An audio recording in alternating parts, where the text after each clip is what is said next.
"Don't touch him," she screamed, stepping between the angry man and the elderly veteran slumped against the subway bench.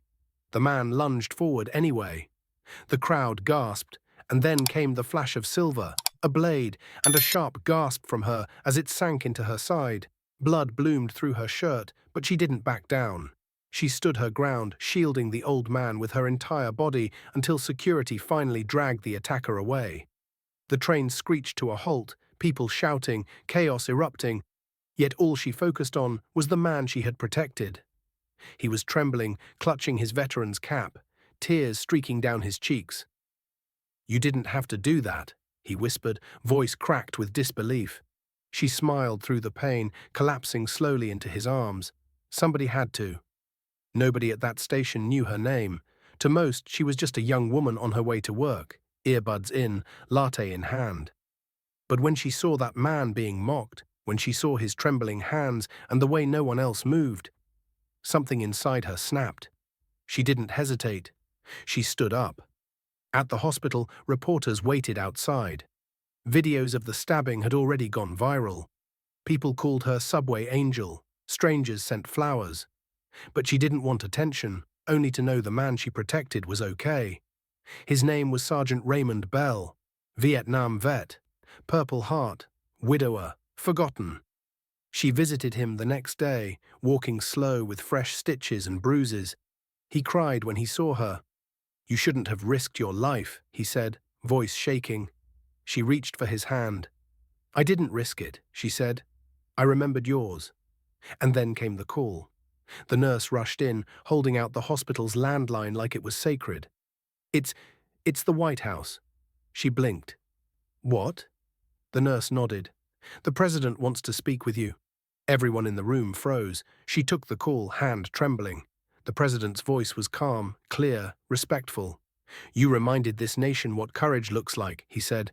"You reminded us to protect those who protected us. That's rare. And it deserves more than thanks." He invited her to the Oval Office, not for a photo op, for honor. When she arrived in Washington, the press flooded the streets. But inside the White House, it was quiet, respectful.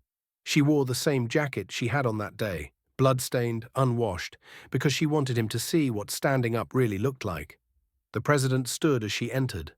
Beside him, waiting in full dress uniform, was Sergeant Raymond Bell. She gasped. He had insisted on being there, on standing beside her, because, as he told the press later, she didn't just save me. She reminded me I was worth saving. The president awarded her the Presidential Citizens Medal, but it wasn't the medal that mattered. It was what happened afterward. Veterans across the country started speaking up. Communities rallied to honor their forgotten heroes. Subway stations added patrols. Bystander training programs were funded. Schools taught her story. She became the face of everyday heroism, someone who didn't wear a uniform but acted with honor. And through it all, she kept visiting Sergeant Bell. They became family. He called her Kiddo. She called him my sergeant. The man who stabbed her was sentenced. But she never spoke about him. "This isn't his story," she said. "This is ours."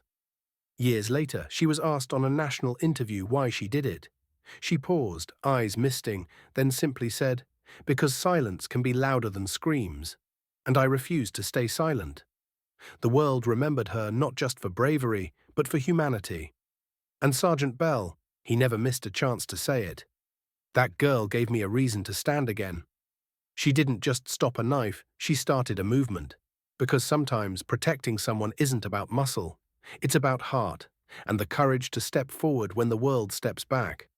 Before we end this story, let us know in the comment, where are you watching from? If this story touched you, subscribe to the channel and hit that like button and drop a karma in the comments below.